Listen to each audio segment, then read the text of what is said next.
Hi everybody, welcome to the video and live streaming show. I'm John Lacey and I'm joined as always by Sam Proof. Today we're talking all about LinkedIn with a very special guest who I'll introduce you to in a moment.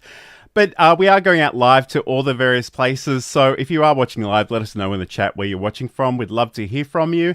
And we'd also like to hear about your relationship with LinkedIn generally. I know it's a bit of a controversial one for some of us, but tell us about that in the chat. But Sam, welcome. How's your week been? I know it's always crazy It's in always Sam Proof crazy, land. and it's getting crazier with the fast approaching Halloween day. We already started doing Halloween things. We went to trunk or treat last night with the kids, and we're supposed to have a bake sale for the kids this Sunday, but we got like this weird wind advisory in Los Angeles that is like gale force winds Sunday exactly when you're doing the bake sale. So now they're rushing to get this all set up for tomorrow.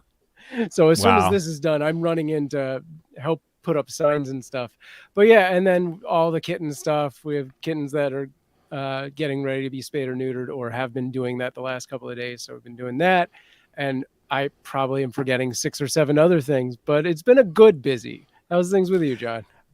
Things with me are good, and I just wanted to mention, I noticed during the week you apparently went live for like 7 hours, which I know some of Sort that was of. Sort pre-recorded, of. but yeah, it's great to see you get back in the swing of things. Things are pretty good. You know, they're always busy here, but I just keep on keeping on. So that's been really good. And a big hello to anybody who's joining us live in the chat. I'll check in with that in just a moment. But we need to talk about LinkedIn today. So we've got a very special guest to talk to you about LinkedIn. I'm multitasking, which is always fun. So let me press this magical button so you can see some beautiful graphics. So we're talking to Michelle J. Raymond today on the show. Michelle J. Raymond is the founder of the B2B Growth Co., a LinkedIn Pages expert and the co-author of Business Gold, Build Awareness, Authority and Advantage with LinkedIn Company Pages and the LinkedIn Branding Book. So first of all, welcome to the show, Michelle. Let me just press another button. Where else would I rather be? Because, you know, I normally join as a listener and a watcher on my Saturday mornings while I'm meant to be cleaning the house. So when you asked me to come on live, I was a hell yeah. Awesome. And now all the dirt will build up. Exactly. It's funny. I Sorry. said during the weeks, you know, you're procrastinating really hard when you'd rather clean the house. But anyway, let's sort of dive in to the things that we want to talk about in just a second. Although we have so many comments, I want to talk about some of these comments before we get started. Saeed is joining us from Germany, where I know it's ridiculously late in the night / early in the morning. But it's so great to have your company. Your co-author, Michelle B. Griffin, is in the chat as well from Pensacola, Florida. Brenda Mello is here as well from Detroit. And yes, there's so much going on in the chat already. This is way better than house cleaning. I hope that proves to be the case.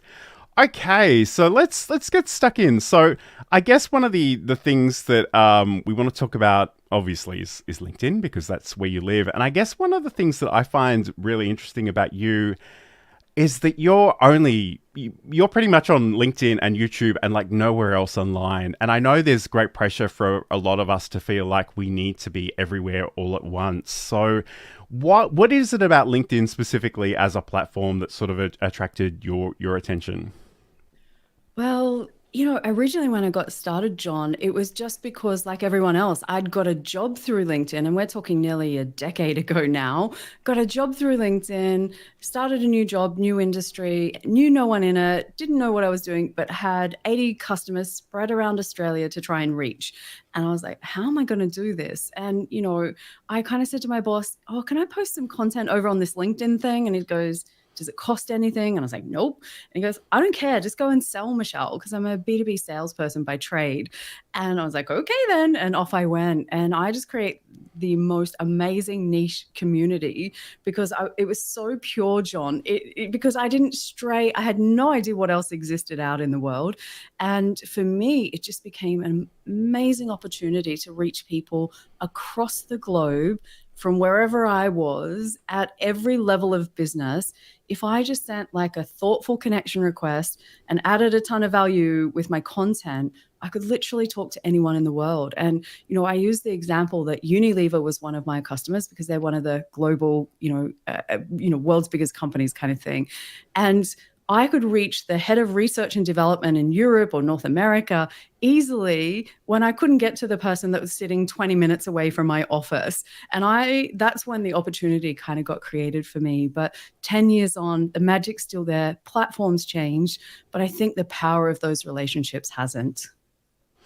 Absolutely. And I guess, obviously you came from a B2B focus, and I guess it's probably not true of everybody. Sam did sort of ask how often people posted to LinkedIn, and I just want to bring up this comment because it cracks me up. But Insomnia Doodles is saying that she hasn't posted to LinkedIn in 3 years. So I guess for people that maybe are less sure of that as a platform, as an opportunity, like what would you tell them about the platform? I get that it can be really intimidating for people. Why? Because it's a professional space where maybe your management team can see it, your CEO, your colleagues, your competitors. Everybody has that visibility from people you may not want to see, what you're doing. And so most of the time I find that even when people are super active over on Instagram or TikTok, ask them to post content on LinkedIn and they just freeze. And, when Michelle and I wrote the LinkedIn branding book, we started our whole Brand Squared system on mindset because we wanted to address those fears. And, people that haven't posted for 3 years is probably more common than uncommon, which is, probably mind-blowing because when you go onto the platform, it feels like everybody's creating content and everybody's got something to say and they're all performing really well. But it's actually not the case. It's such a small percentage of users. And as we tick over pretty close to that 1 billion member mark, I would love for LinkedIn to release who's active and who's not. They never release those kind of numbers. I think that would be really interesting to see. But their goal is to get people active on the platform once a week, which says a lot. It to me says that whilst you think everyone's out there and creating, it's not actually the case. Absolutely. And we were actually speaking just before we came on live, and I alluded to it already that, a lot of us feel this great pressure to be everywhere all at once. And it's funny, it's almost a running joke on this show because Sam says, don't spread yourself too thin. And I sort of come back and say, yeah, okay, but if I'm creating something and I'm giving away for free, I just throw it out everywhere and just see what happens. But right. No, I'm going to cut you off anyway. But it's don't spread yourself out too thin. Also, we're streaming to 8 different platforms right now. Go on. Sorry, John. Yeah, no, I mean, that's essentially the tension, though. And I guess, like, how do you encourage people to think about where to put their time and energy? Because it can be so tempting to want to be everywhere all at once. And I don't know that it's necessarily achievable. The FOMO is real. Like you think if I put all my eggs in one basket, what happens if LinkedIn falls over, or insert which other platform is your weapon of choice. Now, once upon a time, I tried to be everywhere. So Instagram and X or Twitter or whatever it's called these days, I tried to do all of that. And then I found myself just at the same time trying to build a business, service my clients, and I was wrecked. And I didn't even like those other platforms. Now, what should guide you? Where does your ideal community, your target audience, where do they hang out? Go fishing where the fish are. It doesn't matter if I love LinkedIn. If your audience isn't hanging out on LinkedIn, then go somewhere else. But ultimately, why am I here? 65% of decision makers are here. It's the platform where business gets done. It's a B2B platform.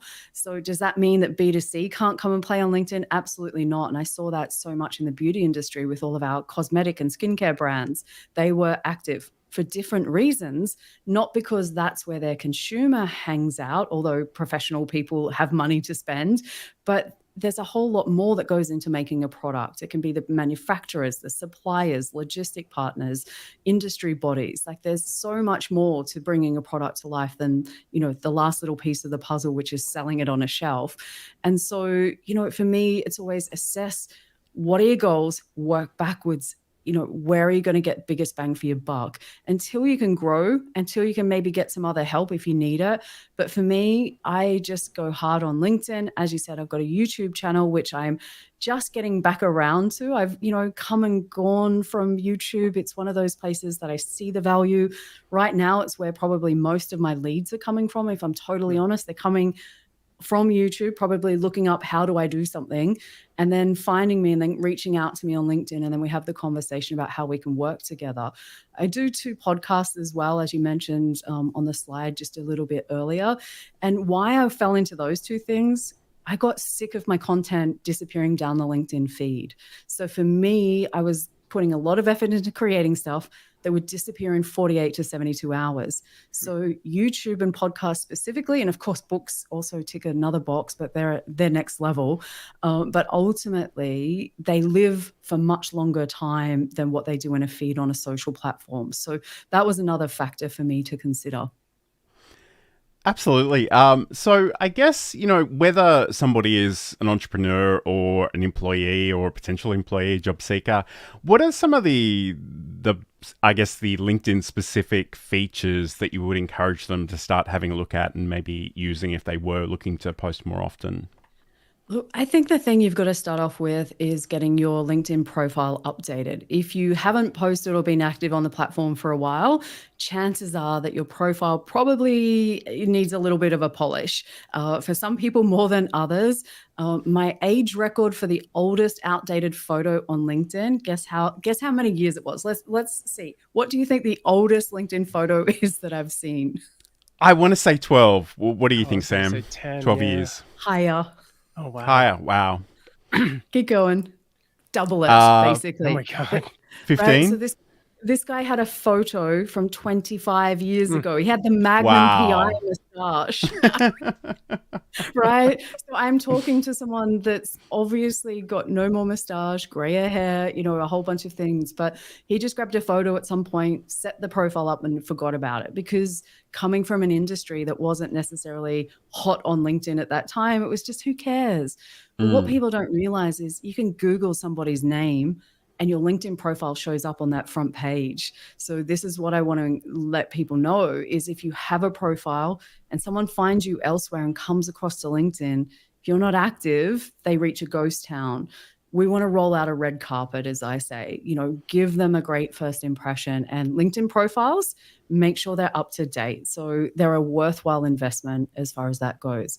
Other features, there's so many to pick from, but I'm cautious to kind of say, go and do this, because if you don't love that, like if you hate video, you hate live stream, I'm not going to tell you to go and do that.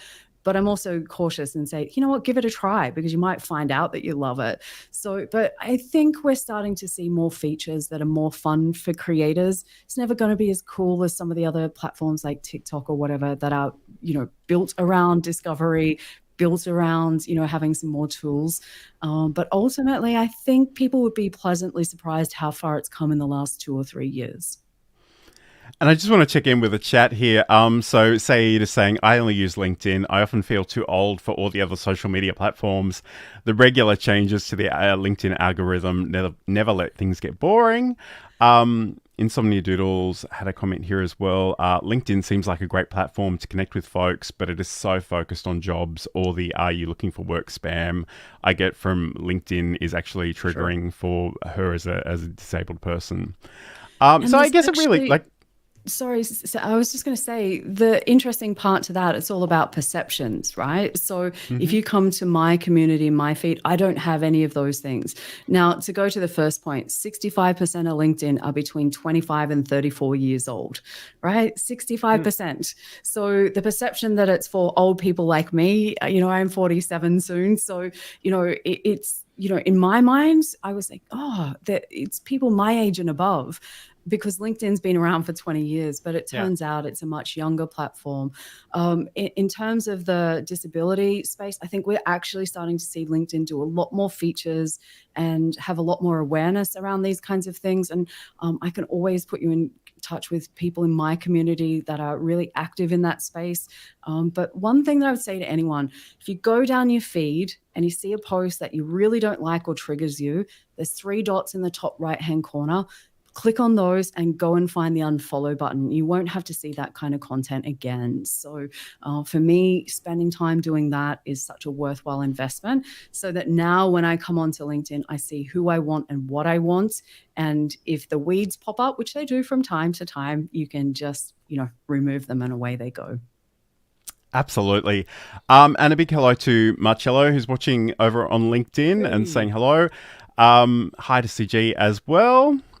And Michelle B. So Michelle Squared. We probably need to mention, we need to talk about Michelle Squared before we can continue, because if you don't know, you don't know.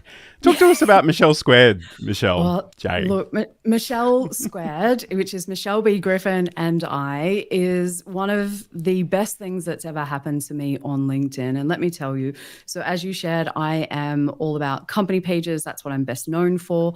But going back 3 years ago, John, when I used to comment and talk about company pages, I would get slammed. People thought that I was so crazy. Why would anyone want to consider company pages?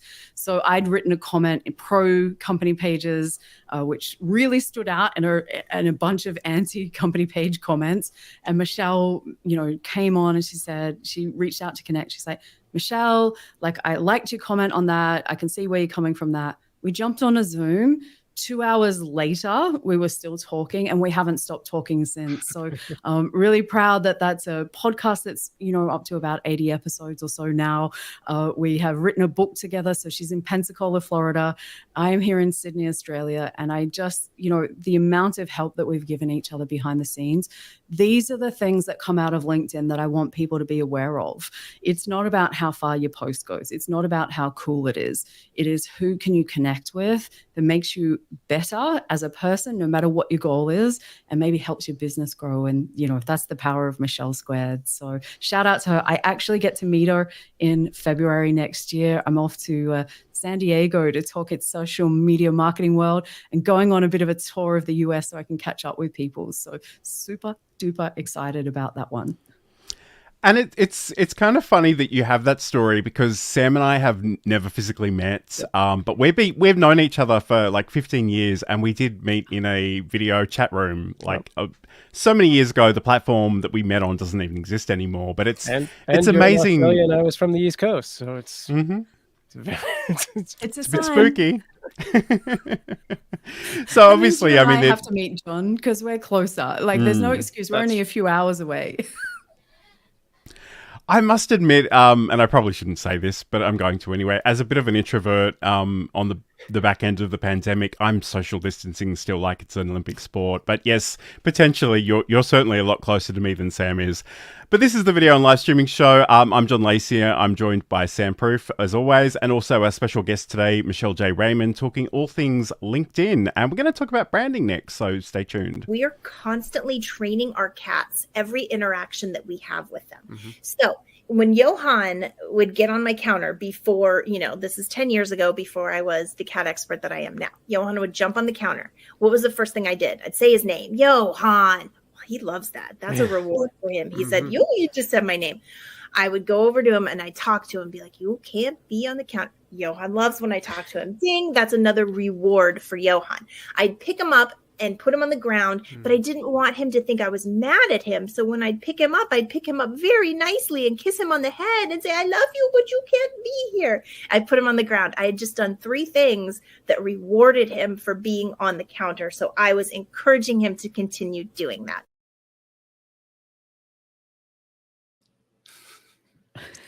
And that's a segment from Sam's podcast, Just Kidding Around, which you can learn more about over at cuteavalanche.com. So this is the video and live streaming show. We're talking all about LinkedIn today, but we will be talking about YouTube and video and a few other things on the way as well. But Michelle, you've been doing something that you've dubbed Operation Rebrand. Can you set the scene and just tell us about that and why you decided to do it? Sure. So to give people a very quick backstory, my life went like this. In around February 2020, I did a LinkedIn post and I managed to score $2 million piece of business from a company so I go from the high of, oh my God, I've just won $2 million worth of business from a LinkedIn post. couple of weeks later, I go into the low of I had to quit on the spot because the boss I worked for reneged on that deal. So talk about highest of the highs and lowest of the lows. I decided in that moment, I'm not working for anyone else. So I spent 6 months to try and work out what that business might be because I had no ideas or no plans. My business was born. I was going to go and sell chemicals and stuff into the beauty industry, which is where I'd come from. Spoiler alert, end up a LinkedIn trainer, going back to teach that industry how to do what I'd been doing. Faked my way through it, not going to lie. I have been hustling and trying and experimenting and trying to find my piece of the puzzle and where I fit. And that process has been going on for, let's say, 3 years now.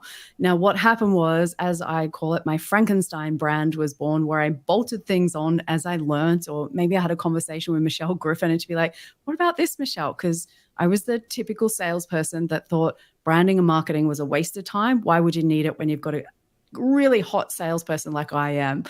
Now I've learnt, and I have to apologize to all the marketers out there that I've ever worked with. You are more than just the people that get the promo gear for the events, which is what I thought it was.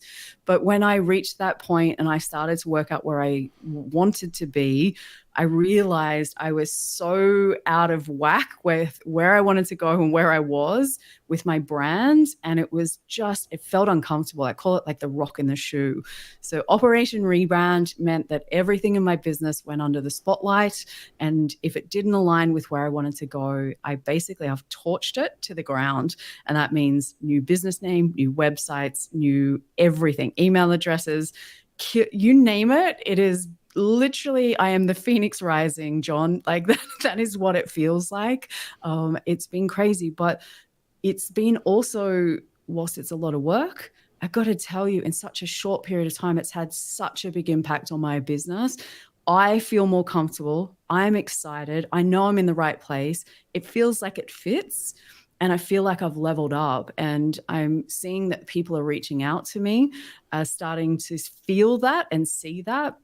And it could be something little like changing my YouTube thumbnails or my podcast artwork or my podcast website name. So many little things that I've changed, but it's just to bring it back into alignment. So if I was to create it from scratch now, with the knowledge that I've built over the last 3 years, with the help that I've got with brilliant people around me to get that clarity, now it's just, I feel like I'm on a rocket ship, and I'm like, okay, I've got to get ready for this thing, because I didn't think it would have as big an impact as what it has. If I'm completely honest, I knew it was the right thing to do, but I also questioned whether it was worth the amount of effort. Like, I've had to change thumbnails and descriptions on about 100 YouTube videos, 100 podcast episodes.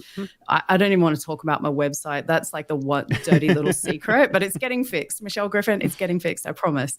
But ultimately, it is, how do I, and it's more than just colors as I thought, but how do I bring everything so it's clear to everyone else what I do and who I help? And now that that's clear, it's amazing how many people reach out and go, I'm in B2B and I want to grow my business. I was like, well, my company name is now B2B Growth Co. Kind of like feels like you're in the right place, right? So yeah, it's been, I'm not going to lie, it's about, a year's worth of umming and ahhing for the first half of this year, biting the bullet, finally finding the right business name that felt right and wasn't taken. And then now it's been the implementation, which is a huge amount of work that I couldn't do without Lil's help. So shout out to her. But ultimately, it's just, yeah, I can't wait for next year when this is all done and the website's sorted. I'm like, yes, it now feels right. It's me. So yeah, Operation Rebrand. I've been sharing my journey along the way to let people know why I'm doing stuff, because I want them to know it's okay to make mistakes. I want them to know that nobody's perfect, no matter how many followers you have on whatever platform, but also that there is real advantage to growing your business if you invest in these kind of things. When you first made the move to Operation Rebrand, how did you sort of deal with the like imposter syndrome of like, I'm an expert on this. I am not an expert on this. Oh, you try writing a book on branding, and then I'll let you know how my imposter syndrome goes. And having a podcast called the LinkedIn Branding Show. I'm just so grateful that the premise of that show is, here's what's really going on for us. And, we get so many people reach out and go, oh my God, thank God someone just shared what's going on instead of, it's not all perfect and it's not all Mm-hmm. neatly boxed with a nice little bow tied on top. Yeah. We share what we're going through. And it's just been so amazing that the impact it's had on others. It allows, you can almost feel them going, I can breathe again. And, but my imposter syndrome kicks in because my other dirty little secret is I hate coming second in anything. I am fiercely competitive. And so when I feel like I'm not number one for whatever reason's going on in my mind, I can go down that rabbit hole, but I'm better at catching it these days because I realize I'm running my own race. So there is no one to come second to. And I think that's a pretty valuable lesson that didn't come straight away. And I think, the thing that I try to explain to people is very few things on the internet are ever completely done. There are all kinds of opportunities to go back in and edit them and change them and make them different. But I think the more powerful thing that you're sort of alluding to is just the fact that you've brought people along for that journey. Yeah. So they don't need to be perfect. And again, as someone who personally struggles with a lot of perfectionistic tendencies, if I waited until I was perfect, I would never do anything ever. And the reality is you learn that, by all means, consume the videos and read the books and listen to the podcasts. But at the end of the day, the best feedback is the feedback you'll get by actually doing things. Right. Which is why live streaming is so good, because it forces you not to be perfect and to get feedback immediately. Absolutely. And can I tell you though, because I'm the opposite. So Michelle and I always joke. So I dive in the deep end with the sharks, as we say, and I just figure it out. I'm in there and I'm like, don't worry, it'll be fine. I'll sort it out. And she's at the other end with you, John, perfectionist, planner, has all these amazing ideas. And so we're literally coming at things from completely the opposite. I love that we've influenced each other so much that now we've come away from those extremes and we probably are moving towards that middle piece where I now stop and think before I take these actions, before I invest my money, before I do stuff. Okay, let's have a bit of a plan. Let's sort this out so I don't have to rebrand again in 5 years. Michelle is now jumping in a little bit from time to time going, if I just sit around planning ideas that are perfect forever and not doing them, then there's an impact on that. And so that's where I love and you guys probably have the same thing, where you bring out the best in each other just by having those collaborations go on. And I'm so with you, Sam. Live streams, you can throw your perfectionism out the door because something always happens. Something always goes wrong, and it's never the same thing twice. So true. This is why I love them. Live definitely happens, as we like to say. Yes. I just want to check in with the chat and hello to Garen Bellini, who's joining us from Micro Studio. He's sort of, I can't even see the comments anymore, but he was joking about having an ad placement. But we need to get you on the show. We'd love to chat with you, Garen. So there we go. How can I get a commercial slot? Ha ha ha. Okay, awesome. So a few other things I wanted to call out here. So thank you to Kaz, who's joining us over on LinkedIn as well.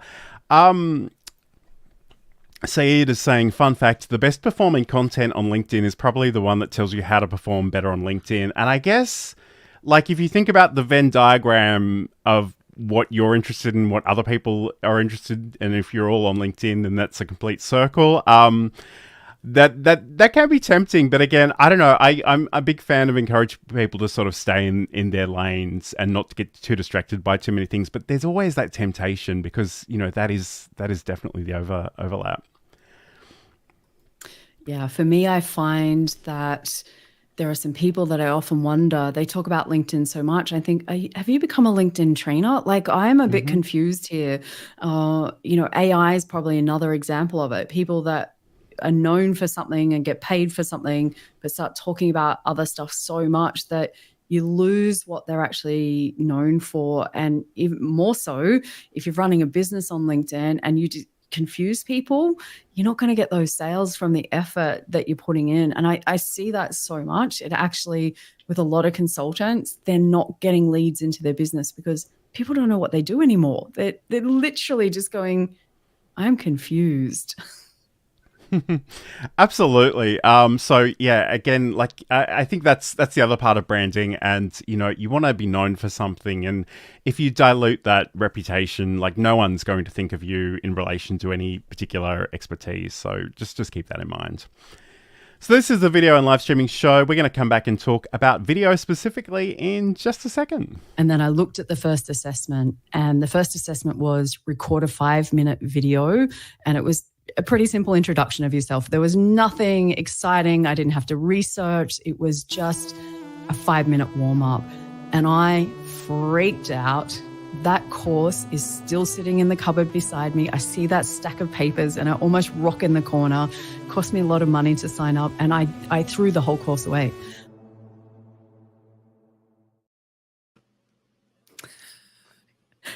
But that was a conversation that we had on my podcast, Build a Presentation Muscle. And you can learn more about that over at johnlacey.com and check that out. But that was, I have no sense of time these days, but that was certainly before you were doing Operation Rebrand. So I kind of like to point to you as an example of somebody who is very candid about the fact that it wasn't particularly comfortable or natural to be on camera, and like just some of the things that you've done towards getting beyond that. Because I see a lot of communities where so many people are very interested in being on camera, but they just can't drag themselves to be in front of that camera.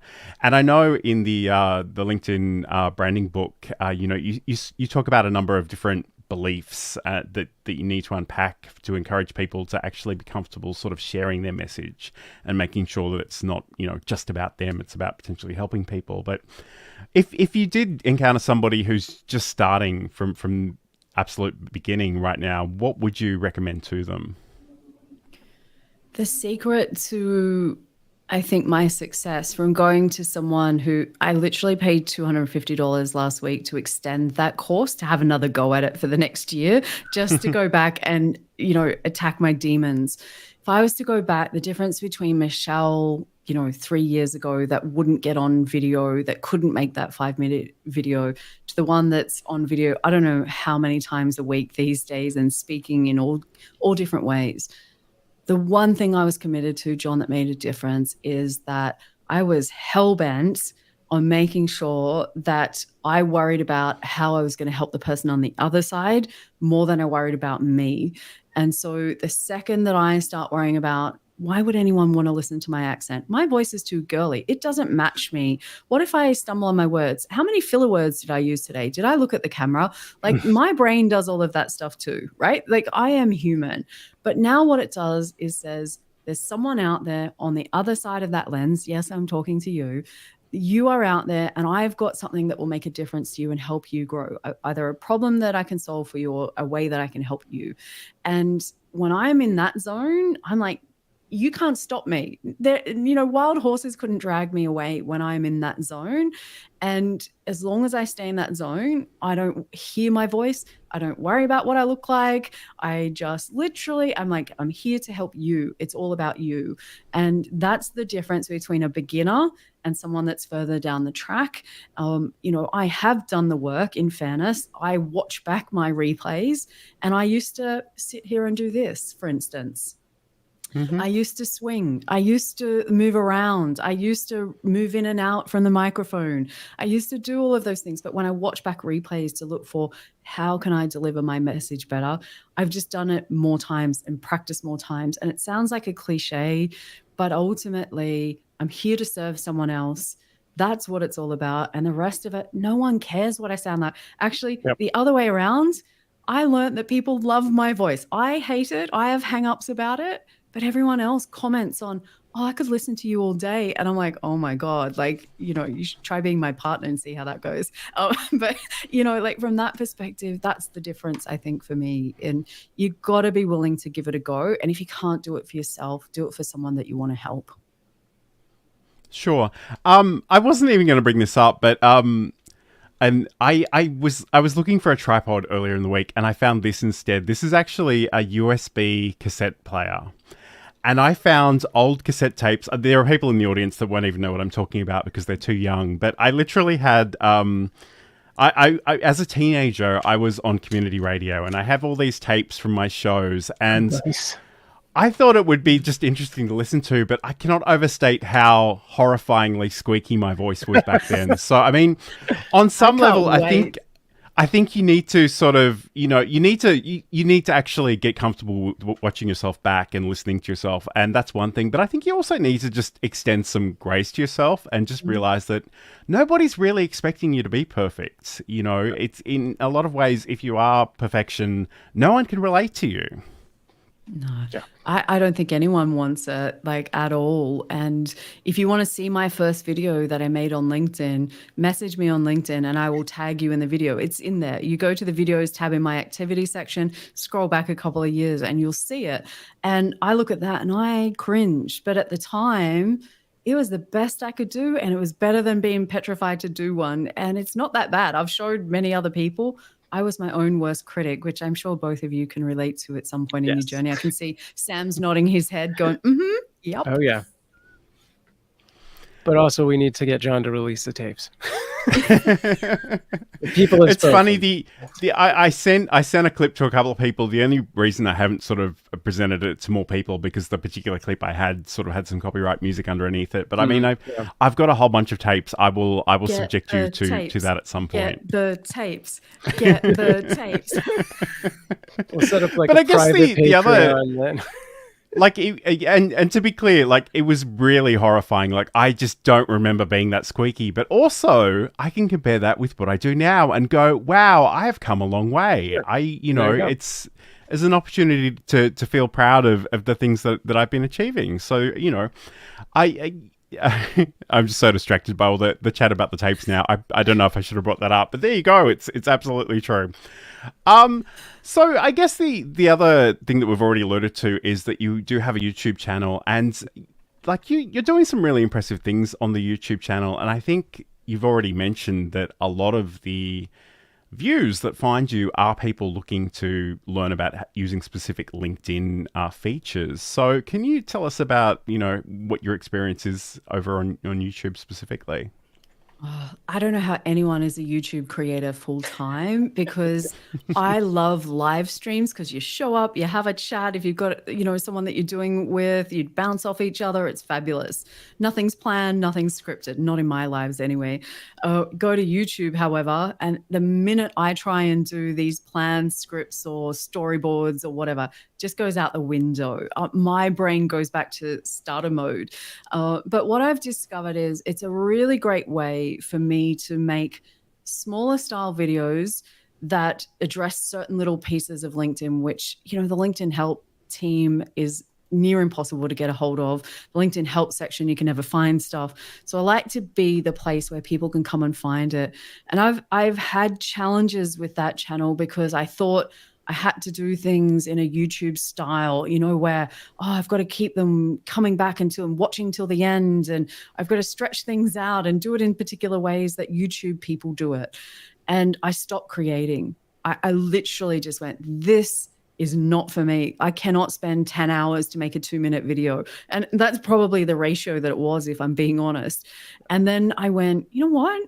People like me because I'm me. And maybe I don't make a YouTube perfect video, but I'm not a YouTube creator. I am a LinkedIn trainer that helps businesses grow. That is one place where I can, people can discover me and I can create things in my own style. So when they reach out and have a chat with me, there's no difference. They're not expecting someone else. They're just like, this is what training with me is like. If you pay for a service with me, it looks and feels very similar to the YouTube service, when you watch those videos. But it's been hard, and the perfectionist in me kicked in a little bit too hard on that, which is why I stopped doing it, which is not something I ever recommend for people. So I've just picked it back up recently. And John, you mentioned it earlier when you say, give yourself some grace.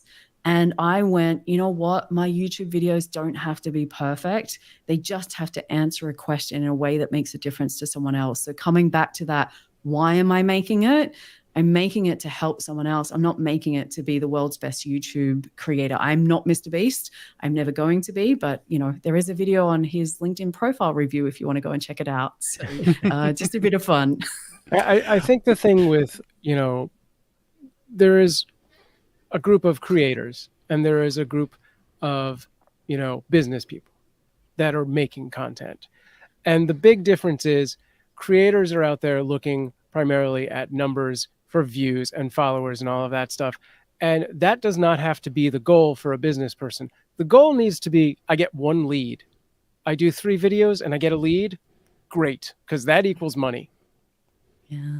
Look, the best thing that I do and the thing that I've changed up recently is instead of saying subscribe to my channel, like and comment, which is, I copied from other people and thought that was best practice. I now say, hey, let's continue this conversation. I really want to connect with people that watch over on LinkedIn. Can you come across and connect and let me know that you watched it and if it was helpful?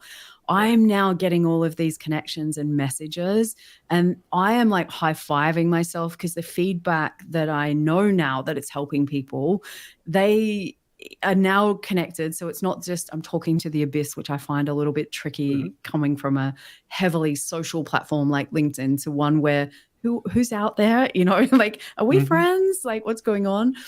So from that perspective, I think, yeah, to your point, Sam, like that has been a game changer for me. And it's all what's up in your mind.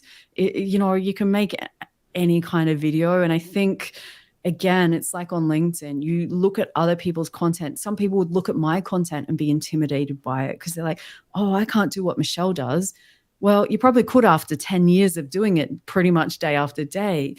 I've just got more time on my side and more focus. But for other people, that was me on LinkedIn. That was me on YouTube. Yeah. And so now I've given myself, I just can breathe.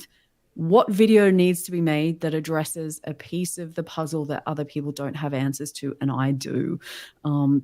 So it's been really interesting. I see a comment there from one of my brilliant friends. A shout out to Brenda Meller. John, I just have to hijack your show for a minute, because if it wasn't for Brenda Meller, and I met her a few years ago in Clubhouse. She's one of my dear friends now from LinkedIn, another person that's had a huge influence. And I feel like I want to cry. I love her so much.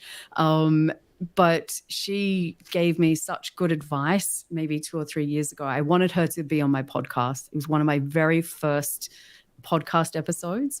And I went like this, Brenda, if you're not too busy and you've got nothing better to do, or maybe I know you're really important, you've got lots of followers, and I'm only small and I've only just started and I'm not really good, and you're better than me. Like, would you like to come onto my podcast? Unless maybe you've got something better to do, I would understand. And she's the kind of friend that tells you got something in your teeth at a restaurant, to use her words. And she said, Michelle, that's not you. You are more powerful than that. Go back and have another go at asking me onto a show. Like, we are equals. And, be, I guess, conscious of what that comes across like and why I was being like that. And I got to learn the power of a powerful invite and a powerful request of other people, which was something that has changed the trajectory of my business, me growing on the platform. So I just wanted to hijack this and say thank you, Brenda, for being amazing. She does it for so many people, and be more, Brenda. Nice. I love Brenda and Brenda's content, although as someone who can't eat a lot of carbs, I'm slightly triggered by every time she talks about the pie. But I do love that. And I guess the other thing, it's so great to hear you talk about that experience, because frankly, you're the only person who's ever been on my podcast.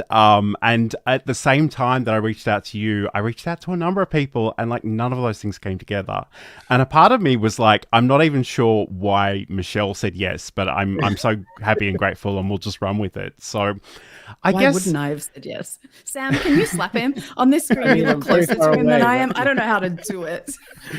But that's the thing. I was like that. And again, I share this because there are people that come into your world on LinkedIn, and I can see Gillian Whitney's there. She's had a massive impact on me. Another one of my dear friends. These people are the people that have supported me to get me to where I am today. There's so much that I get, but sometimes you need someone to kick your butt. Sometimes you need a cheerleader. Sometimes you need an accountability partner. Sometimes you just need someone to tell you what to do. Like, there are all kinds of different people. Some people make you laugh. John, of course I was going to come onto your show. Why wouldn't I? You teach me so much stuff. When I say to people, like, go and check out his newsletter, you will learn more than, anywhere else. I mean that, because it's genuinely one of the few newsletters that I read every time. And I'm like, this guy knows his stuff. And I know you're doing that whole, like, I don't know, hold yourself back thing, but, I'm going to be your Brenda. I'm going to be dragging you out. And you've been warned, my friends. You've been warned. Well, thank you. I appreciate that. I guess before we move on, I'd be really curious to hear about some of the tools that you use for video, whether it's LinkedIn Live. I know you're a StreamYard user. I understand you use Descript. What does your workflow look like at the moment? Pretty simple, like you just said there. I have recently stripped back so much of my stuff. So simplification leads to mastery is my motto at this point in time. So stripping back branding, when I'm doing lives, just so I can repurpose things more easily, down the track. So as you said, I use StreamYard to record. I use Descript to get that edited. I use Opus Pro to make some short clips if I want those. And that for me right now is, in the scheme of Operation Rebrand and everything else that's going on, rewriting business gold and getting a new website, that's all I can manage right now. And these are the places where I have to give myself space and time, and know that whilst there are other things that I would love to do, and I would love to do them different ways or clever or whatever, that's not my focus right now. And so making sure I stick to the plan. So finish Business Gold, 2nd edition, that needs to be done this weekend. So I'm just throwing that out there. Linnea, I promise I'll get back to writing after this. But it gets finished this weekend. The website gets finished by Christmas. And coming into the new year, I can start to come back and go, okay, what can I level up? What can I refine? So I'm not adding in new things. So I'm happy with podcasts and YouTube and LinkedIn. That's my combo. I start to use shorts, might be, a bit more, present on and making YouTube videos next year. But ultimately, I've got to stay focused, because I don't want employees. I don't want to outsource stuff at this point in time, just because I'm trying to do so much at once. And even if I get other people to do it, I'll get distracted. And that's just something that I can't afford to do with the kind of goals that I'm going after. I love that. And I think, like, there's so many marketers playing on your FOMO and feeling like you have to be everywhere at once. It's so wonderful when you've got a sense of what you want to explore and where you're going to put your time and energy. That's brilliant. Yeah, so this is the video and this is the video and live streaming show. We're joined by Michelle J. Raymond today, talking all things LinkedIn. And we're going to come back and talk about a little thing that I'm sure you've never been asked about before: LinkedIn company pages. But we'll do that in just a second. If you've been watching us for a while, or this is your first time and you're thinking, Sam, John, this is great stuff, but I'm wearing a lot of hats already and I don't need to add this to my list of things that I'm doing, but I really want to live stream, I've got you covered. I've been a freelance technical director and stream operator for 20 years, and I can help you either with one-on-one counseling, setups of shows, or even run your whole show for you. Get in touch with me, samproof@gmail.com, or find out more at samproof.tv. Okay, so yeah, if you do need help with your live streams, definitely reach out to Sam. He can totally help you with that. But let's talk about LinkedIn company pages, because I think most people understand what the LinkedIn personal profile is, but I think there's a bit of confusion for some people about what a company page is and whether they should use one or not. And if so, how should they sort of think about doing that? So I guess, like, what would you tell people about, I'm struggling to find out where to start this, but I guess, like, what are the differences between those personal profiles and company pages? Yeah, look, it's probably the number one question. Do you need one? What are they? One of those two questions always comes up for me. And I think it's really important, because LinkedIn doesn't do a great job of showing users what tools are available to them across the platform. And even creating a company page is kind of hidden. It's not obvious how you go and do it. So does everyone need one? If you own a business, run a business, there is a business in existence, it needs a company page, full stop. Now, I don't care whether you have one person in your business or 100,000 people in your business. I don't care whether you're B2B, B2C, or any industry, you need a LinkedIn company page. Now, to back that up, why do you need one? In my advice is because if someone Googles your business name, you can piggyback onto the back of LinkedIn's credibility on Google and show up on that first page of search results. They are free to set up, probably take you 15 minutes if you've got an existing brand. Just follow the prompts, really simple, really easy. So you may get discovered off the platform. You can piggyback on LinkedIn's.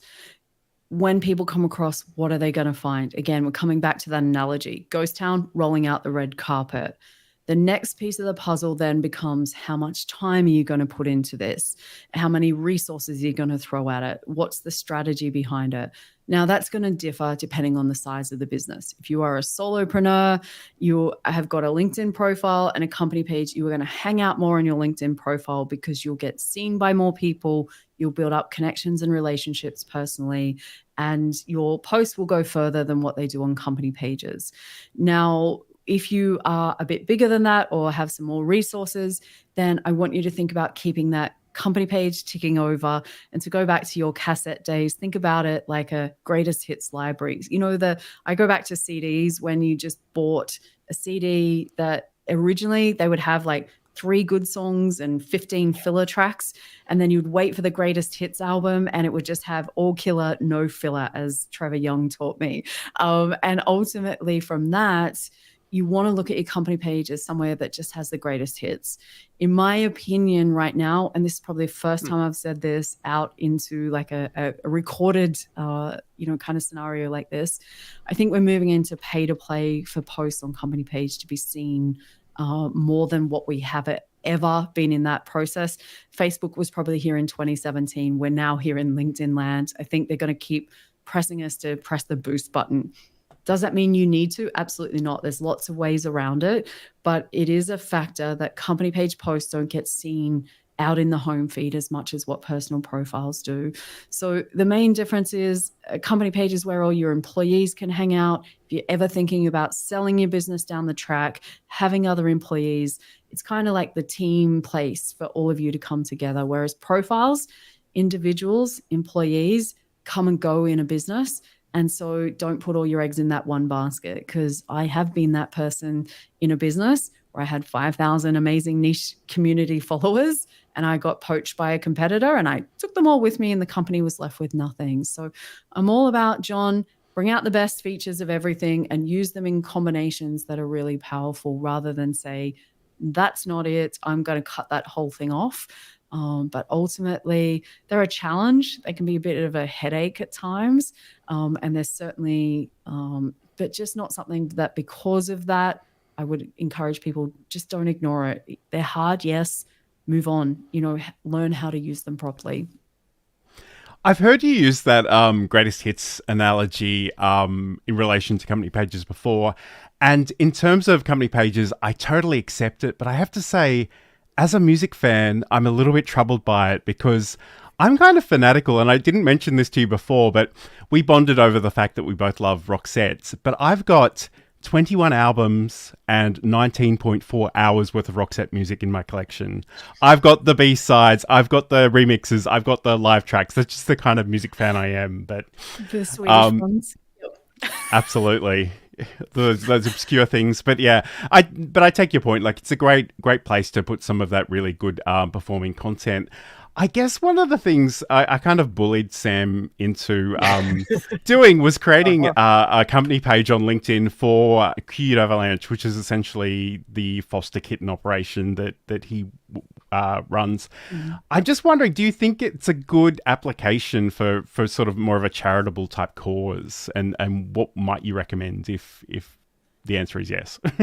Look, I think if you're looking to raise awareness, there's definitely places, I think, and the kind of people that make donations or adopt kittens or whatever the goal is, that you're trying to achieve, if they're professional people, they're hanging out on LinkedIn, why not grab them while they're hanging out here?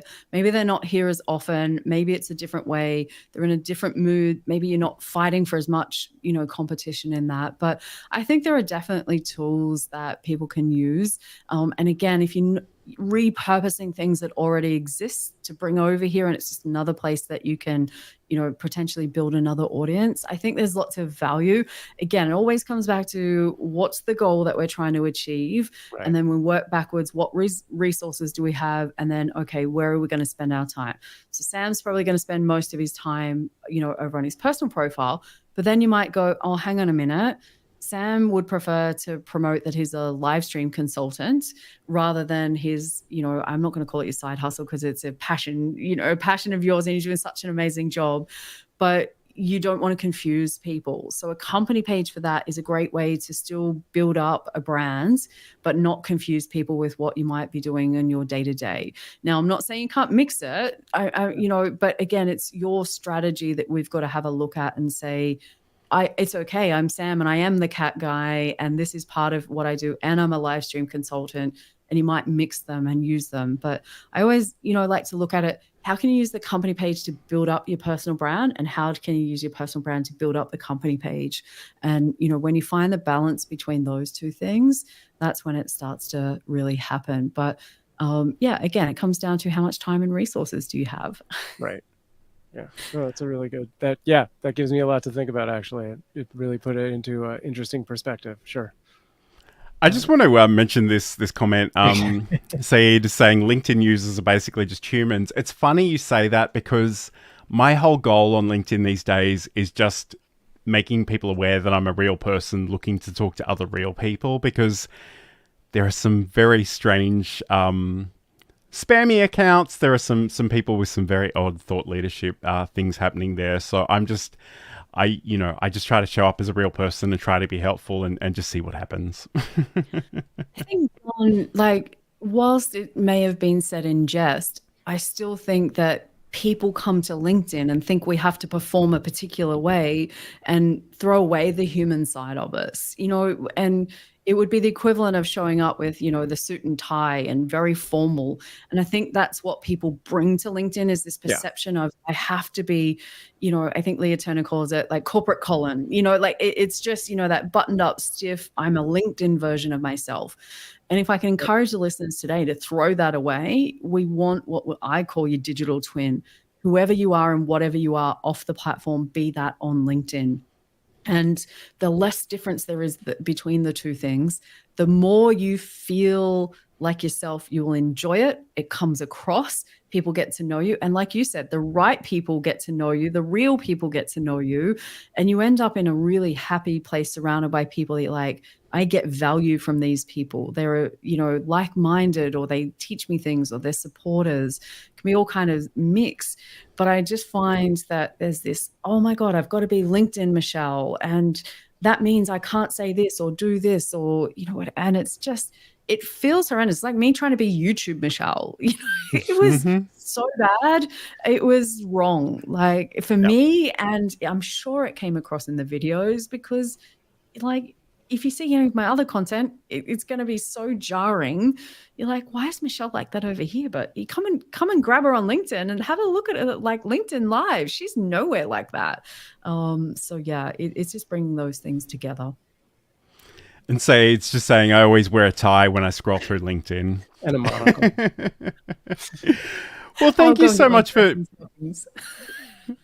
Well, thank you so much for joining us today, Michelle. It's always great to hang out with you. I suspect I know the answer to this question, but I'm going to ask it anyway. Where can people find you and sort of connect with you and learn all of the things? Where do you think? Let me think for a moment. I don't know. Let's go and find me on LinkedIn. But I'm going to say it's Michelle J. Raymond. And the reason the J's there is because there are thousands of Michelle Raymonds on the platform. And I want you to find me easily. So if you've listened and enjoyed, please reach out. Let me know this is where you heard me first, so I can thank Sam and John for allowing me to come on the show. Awesome.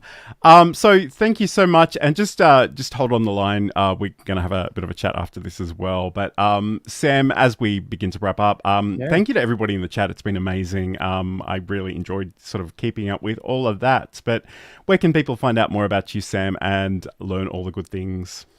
Yeah, you can find me over at samproof.tv. All of my social links are in the top left there, and I'm streaming in all of the places now that Twitch dropped their restrictions on multicasting.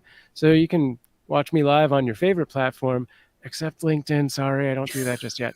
And if you want to see cats, head over to cuteavalanche.com, which also multicasts to all the platforms and not LinkedIn. Well, we might get you over there one day, but if you want to check out anything I'm doing, you can head over to johnlacey.com. I've got a whole bunch of articles and things about live streaming and OBS Studio and different things. But again, thank you everybody for joining us. It's been so much fun. We actually really would love to get more guests on future shows. So if you think there's something you can share with our audience, we'd love to hear from you. So stay in touch and we'll talk to you again soon. Cats.